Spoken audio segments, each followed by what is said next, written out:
गर्मियों में कच्चे आम का मुरब्बा वाकई बहुत पसंद किया जाता है। इसका जायका भी लाजवाब होता है और ये हर उम्र के लोगों को अच्छा लगता है।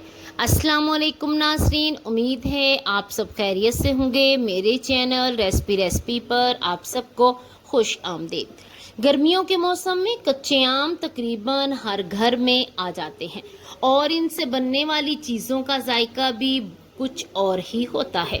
आज मैं आपके साथ शेयर करने जा रही हूँ कच्चे आम के मज़ेदार मुरब्बे की नहायत आसान और ज़बरदस्त रेसिपी। ये मुरब्बा जायके में इतना लाजवाब, मीठा और मज़ेदार बनेगा कि एक बार खाएंगे तो बार बार खाने का दिल करेगा। अगर आप भी घर पर आसान तरीके से कच्चे आम का बेहतरीन मुरब्बा बनाना चाहते हैं तो इस वीडियो को आखिर तक ज़रूर देखें। तो आइए शुरू करते हैं आज की मज़ेदार रेसिपी। बिस्मिल्लाहिर्रहमानिर्रहीम। हमने यहाँ ले लिए हैं आम। कच्चे आम आपने बहुत ही अच्छे अच्छे देखकर बाज़ार से ख़रीदने हैं। बहुत ही ज़्यादा छोटा साइज़ आमों का ना लें, दरमियाना ले लें या बड़ा साइज़ ले लें ताकि वो बहुत अच्छे से बन सके।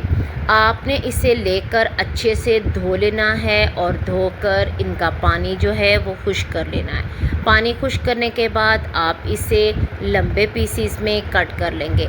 अगर आप कतलियों वाला मुरब्बा चाहते हैं तो फिर आप इसे इस तरह से पीसीस लंबे चिप्स की तरह काटेंगे, और अगर आप जैम बनाना चाहते हैं तो जैसे भी काट लें।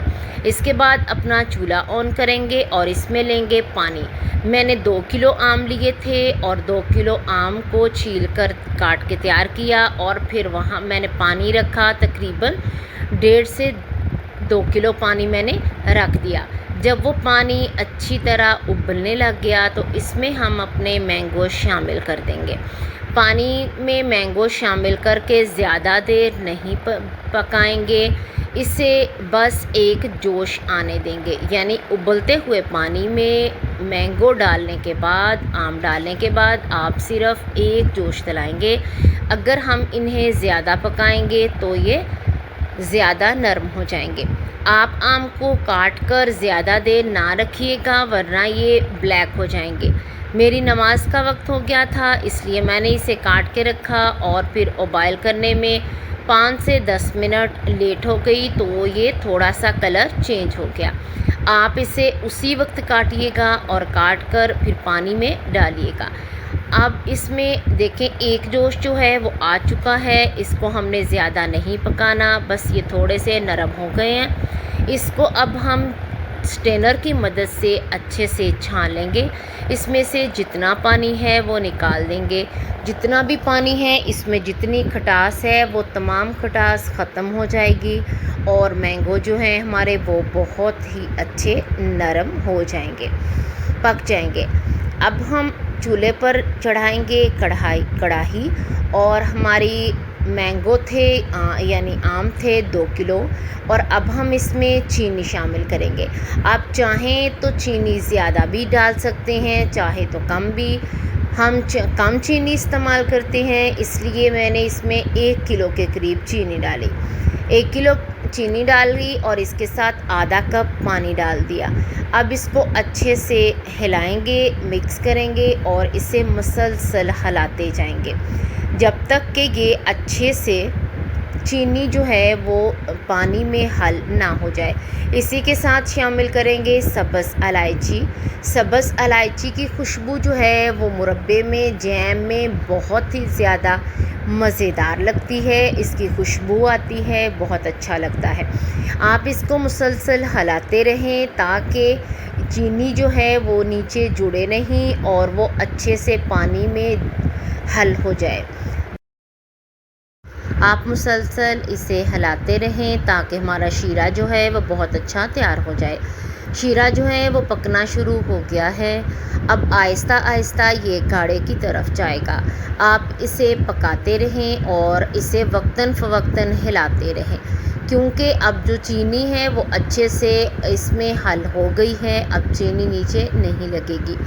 आप चाहें तो थोड़ी देर इसको हिलाएं और फिर इसको रेस्ट दें। इसमें जो इलायची है उसकी खुशबू वाकया में ही बहुत ही ज़्यादा अच्छी लगती है और खुशबू आना शुरू हो गई है। अब इसको बहुत अच्छे से पकाएंगे। हम कैसे देखेंगे कि हमारी जो चाशनी है, हमारा शीरा बहुत अच्छे से तैयार है।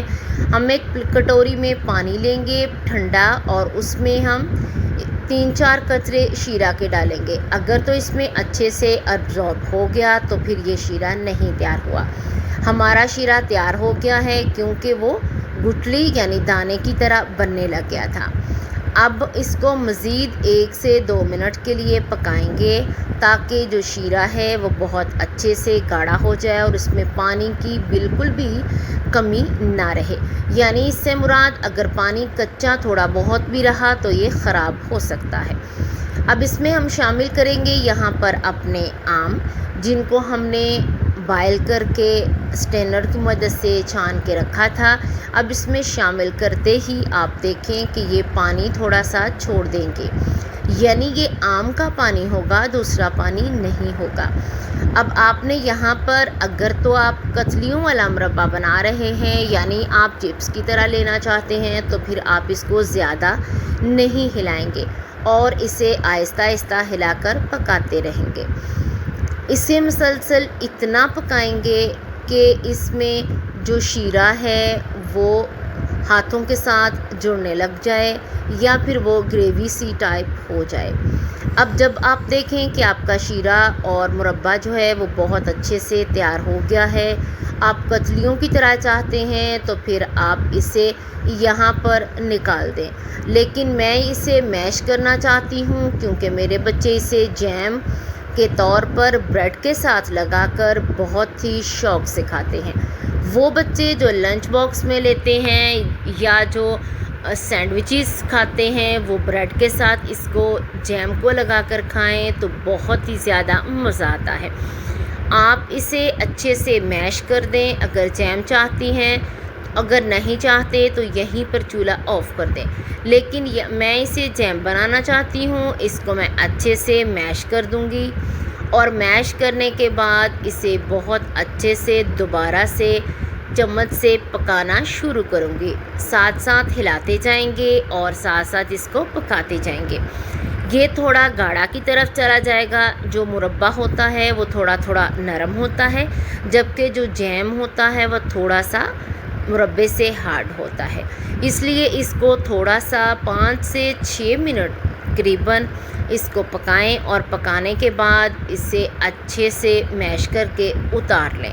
मैश ये चम्मच से ही हो जाता है, किसी और चीज़ की ज़रूरत नहीं पड़ती।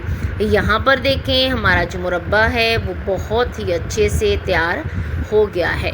अब ये आप रोटी के साथ खाएं, नान के साथ खाएं या ब्रेड के साथ खाएं, ये आपकी अपनी मर्ज़ी है। लेकिन याद रखें इसका जायका जो है वो बहुत ही ज़्यादा मज़ेदार होता है। आप घर पर ऐसा मुरब्बा, ऐसा जैम बनाकर इस गर्मियों में अपना लुत्फ़ मज़े आम का, मैंगो का उठा सकते हैं। यकीन करें ये बहुत ही घर की बनी हुई जो चीज़ें हैं वो बहुत ही अच्छी और मज़ेदार लगती हैं और सेहत के लिए भी इसलिए अच्छी हैं क्योंकि ये खालिस और साफ़ सुथरी बनती हैं। अब यहाँ पर आप चाहें तो इसमें फूड कलर भी डाल सकती हैं, ऑरेंज फूड कलर या येलो फूड कलर। मैंने थोड़ा सा इसमें येलो फूड कलर डाला है, आप चाहें तो ऑरेंज भी डाल लें। इसका लुक जो है वो बहुत ही अच्छा आता है। अगर चाहें तो ना डालें फिर भी बहुत ज़्यादा अच्छा लगेगा। नाज़रीन, उम्मीद है आपको मेरी आज की कच्चे आम के मुरब्बे की रेसिपी बहुत ही ज़्यादा पसंद आई होगी और आप इसे ज़रूर घर पर बनाकर ट्राई करेंगे। ये मज़ेदार मुरब्बा ना सिर्फ जायके में लाजवाब है बल्कि गर्मियों में खाने का मज़ा भी दोबाला कर देता है। अगर आपको ये वीडियो अच्छी लगी हो तो वीडियो को लाइक करें, कमेंट में अपनी राय ज़रूर दें और मुझे बताएं कि आपको ये कच्चे आम का मुरब्बा कैसा लगा। और अगर आप मेरे चैनल रेसिपी पर नए हैं तो लाजमी सब्सक्राइब करें और बेल आइकन को भी दबाएं ताकि मेरी आने वाली मज़ीद आसान और मज़ेदार रेसिपीज़ आप तक सबसे पहले पहुंच सकें। वीडियो देखने का बहुत शुक्रिया। अल्लाह हाफिज़। फिर मिलेंगे एक नई मज़ेदार रेसिपी के साथ।